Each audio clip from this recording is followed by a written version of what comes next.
నేను ఈరోజు మీ అందరితో ఒక విషయం మాట్లాడాలనుకుంటున్నాను.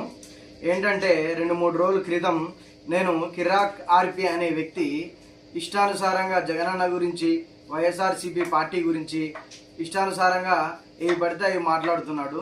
నేను ఒకటే అడుగుతున్నా కిరాక్ ఆర్పి గారు, మీ పనేందో మీరు చూసుకుంటే బాగుంటుంది. ఎందుకంటే మీకు రాజకీయాలు అవసరం లేదు. ఎందుకంటే మీకు బిజినెస్లు ఉన్నాయి, అన్నీ ఉన్నాయి, మీకు ఫ్యామిలీ ఉంది, అన్నీ చూసుకోవచ్చు కదా. మీరు వైఎస్ఆర్సీపీ పార్టీ గురించి, మా జగనన్న గురించి మీరు ఇష్టానుసారంగా ఏది పడితే అది మాట్లాడడం. మొన్న ఏదో మా మీటింగ్లో ఒక కార్డ్స్ ఇస్తానని మా జగనన్న చెప్తే, ఆ కార్డ్స్ ఏం కార్డ్స్, అవి ఎలా ఉన్నాయి, దానివల్ల ఒరిగేదేముంది, మీ కార్యకర్తలను చూసుకోండి అని మీరు చెప్తున్నారు. మా కార్యకర్తలను ఎలా చూసుకోవాలో మా లీడర్లకు తెలుసు, మా నాయకుడికి తెలుసు, కార్యకర్తలకు కూడా తెలుసు. మేము ఏం చేస్తున్నాం కార్యకర్తల కోసం సపోర్ట్ ఉన్నామా లేమా అన్నది. కార్డు గురించి చెప్తున్నారు. మీరు కోటి సభ్యత్వాలు కాదు, 2 కోట్ల సభ్యత్వాలు చేసుకోండి. మీ వాళ్ళకు మంచి చేయండి. మంచి చేస్తే మీ వాళ్ళు మీ దగ్గరే ఉంటారు, ఇతర పార్టీలలోకి జంపు గారు. కానీ నీ నోటికి వచ్చినట్టు ఇష్టానుసారంగా మాట్లాడితే నీకు చేపల పులుసులో పులిసేసి నీకు అదే పులుసు వడ్డించాల్సి వస్తుంది.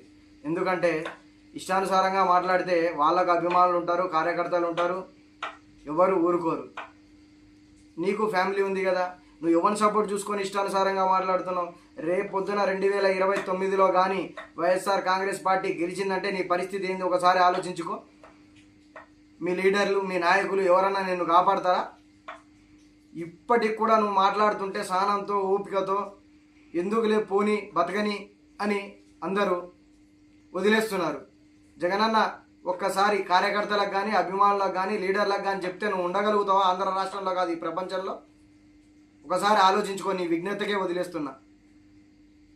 నోటికి వచ్చినట్టు వైఎస్ఆర్సీపీ లీడర్లని, బైరెడ్డి సిద్ధార్థ రెడ్డిని, రోజమ్మని ఇష్టానుసారంగా మాట్లాడుతున్నావు.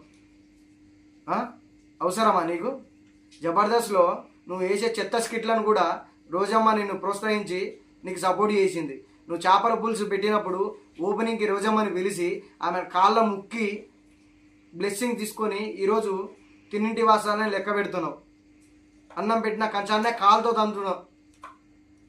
ఇది నీకే అడుగుతున్నా, ఇది ఎంతవరకు సమంజసం? అర్థం చేసుకో, మంచిగా బతుకు. ఏ లీడర్లు నిన్ను రక్షించారు? నీకు అభిమానం ఉంటే పార్టీకి సపోర్ట్ చేయి. ఏదన్నా తప్పు చేసే వైఎస్ఆర్సీపీ పార్టీ వాళ్ళు విమర్శించు. అంతే తప్ప ఏదో డిబేట్లలో కూర్చొని ఎక్కడొక్కడో నుంచి వీడియోలు చేసి నీ ఇష్టానుసారంగా మాట్లాడుతున్నావు. ఈరోజు నువ్వు బయట తిరగలుగుతున్నావా? కనపడితే కుక్కను కొట్టినట్టు కొడతారు నిన్ను. తెలుసుకో.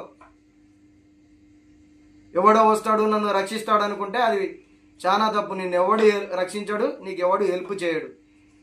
ఓర్పు పట్టిన కాడికి పడతారు. ఓర్పు సహనం అనేది కోల్పోయారంటే ఆ తర్వాత నీ పరిస్థితి ఎలా ఉంటుందో ఆలోచించుకో.